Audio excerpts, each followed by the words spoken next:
video for Assassination Classroom, at least for this month. Mm-hmm.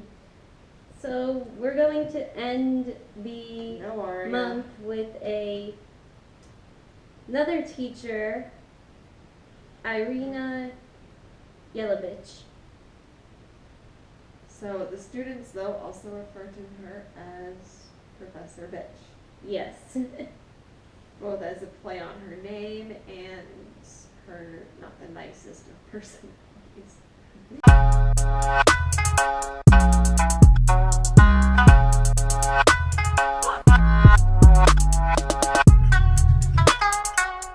So she didn't have a good childhood. No, well, Irina's of Serbian descent, and her parents were, I believe her parents were killed. She's an orphan. There was like a militia that invaded her town. It was a big deal. She had to kill someone to get away. Mm-hmm. And this woman named Olga found her. Mm-hmm.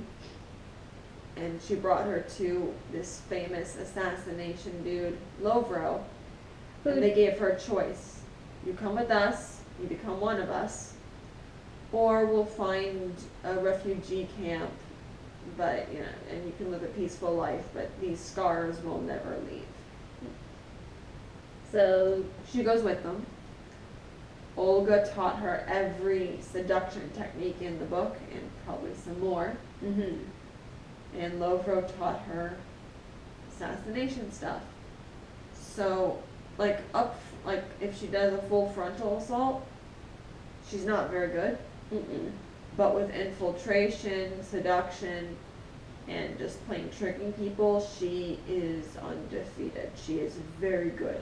Mm-hmm. Like, even people who don't like her are very upfront with that part.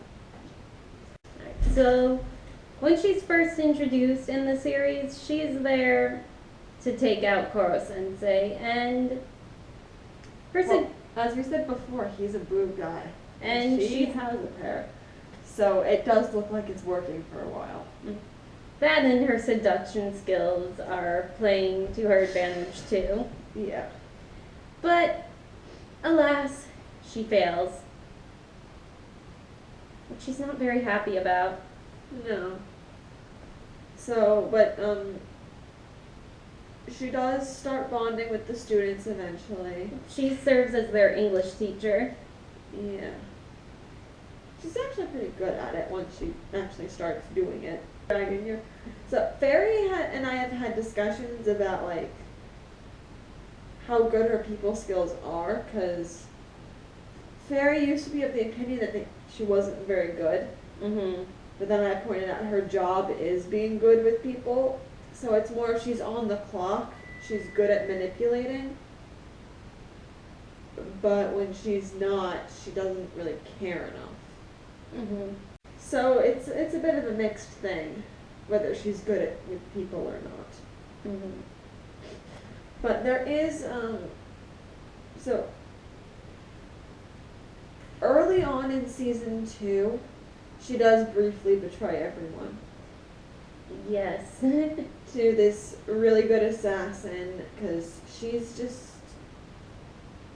pissed at Kurasuma, who she likes at this point, and she's having trouble seducing, which is funny. And yeah, she's not happy about that.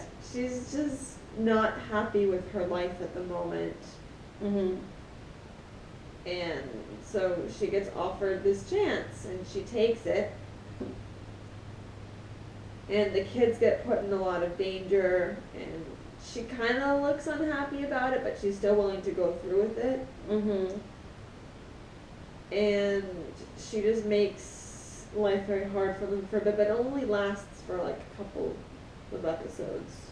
Kurasuma's still willing to help her, even though it takes the kids convincing him to help her to actually make it happen, because they're like, her childhood was shitty, and one of them's like, if life's a puzzle, she didn't get all the pieces. Mm-hmm. And it's just, it takes them convincing him for him to save her. And she does end up playing decoy for a couple of seconds for him, which gives him the opening he needs to get the assassin.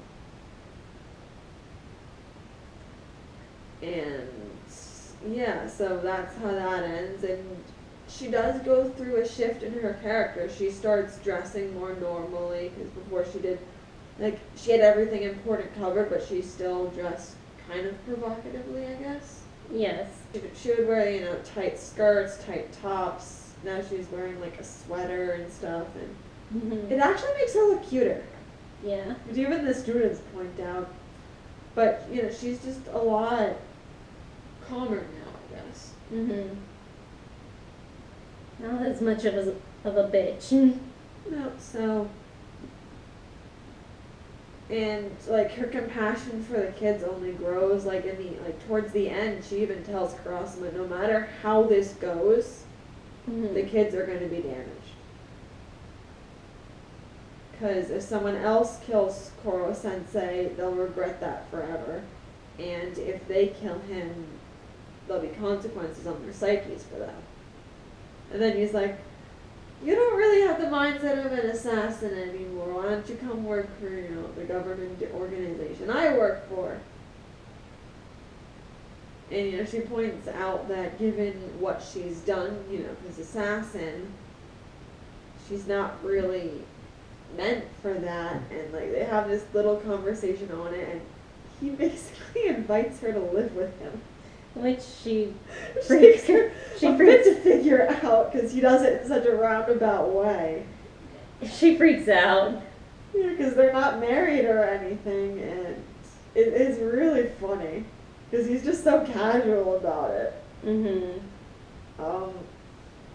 And the two of them do spend most of the last episodes together, because the kids are now, like, full frontal assault on everything.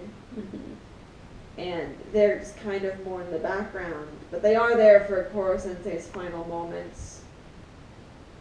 And they're pretty sad too.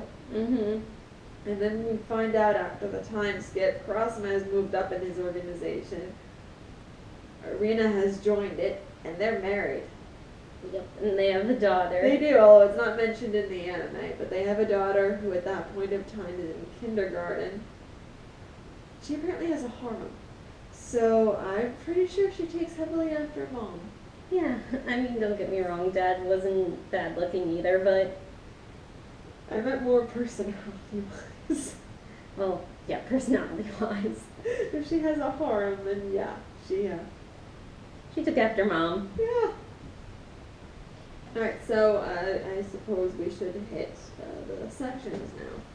So, first off, does she work as a character?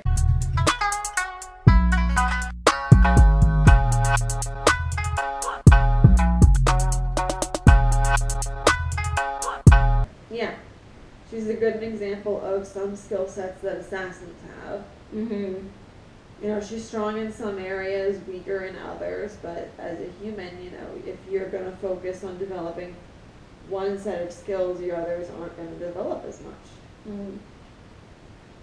And, you know, she does grow and change. She grows and changes probably as much as the kids do. Most of the other adult characters they don't change too much. No, like Kurosama, he doesn't. Koro-sensei. Oh, he does. Not as much. No, not as much, but he does go through a personality shift.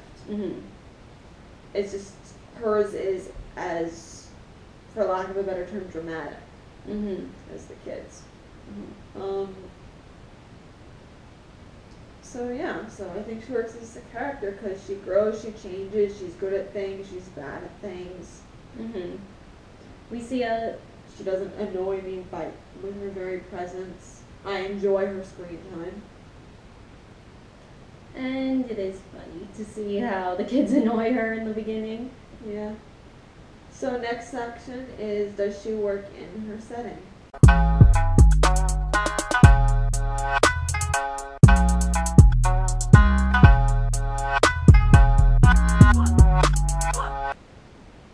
I think she does. She does. As I said before, she's a good example of one type of assassin.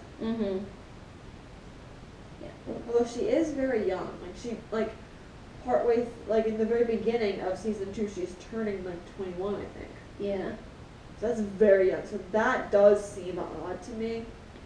But she was I very. think she should, and she looks older than that. She acts older than that, and given how renowned and how good she is, she probably should have been a bit older. But She did. That's nitpicky. But she did start very young because she was She found did. as a child. That's a good point. So what about you? Do you think she works as a character? I think she does. She definitely stands out in the, but a lot of the adult characters do stand out more than if we're comparing them to the kids for obvious reasons. But I don't. How do they stand out more? personality-wise, just because in the very beginning, the adults, I feel like they definitely got more personality shown than a majority of the kids. Well, at the end of season 2, a professional assassin who shows up even points out that the better you are, the quirkier your personality gets. That's a good point. I forgot about that almost. But I also thought it was interesting to see that she was the only one of this certain type of assassin. Yeah, we don't really see any other seductors. Mm-hmm. So, final section. Do we like her as a character?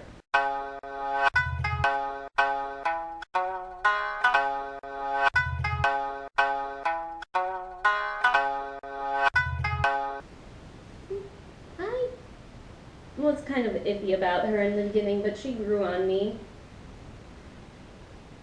Because when I first watched, she was just the typical bitch character, and those are probably some of my least If she had favorites. stayed that way, then yeah, I wouldn't like her, But watching her grow, she did grow even on by me. the end of the first episode, she's there for, because she doesn't show up right away. She does improve. Mm-hmm. She apologizes for being a bitch, and yeah, I enjoy her presence. She adds an interesting element to the show. She gives a good adult influence on, especially most of the girls. Mm-hmm. And yeah, she's fun to watch. No, to watch her grow is very interesting as a person, and I do like the bonds that she does eventually form with the kids, because, like we said previously, I'm pretty sure she thought that a lot of them just didn't care about her, or that no one in general did. Not contributed to her temporarily betraying them, but Mm-hmm. they move past it, and she takes leaps and bounds in improving herself. And she does get charisma at the end. She does. We don't really know how that happened, No, but it did. somehow it did, by some miracle. Yeah. All right. So I guess that's it. Yep, so thanks for watching during Assassination Classroom month, and who's your favorite character? Let us know down below. Is it one of the ones we talked about? Is And it someone else? what do you think of the series and the manga in general, if you've read it? Leave a comment below. We'd also greatly appreciate likes. Mm-hmm. And you can follow us on Instagram, Twitter, and Tumblr. It's all the same as our channel name, Fire Dragon and Water Fairy. And we'll see you guys in July, where we'll be talking about something completely new. So see you next month. Bye.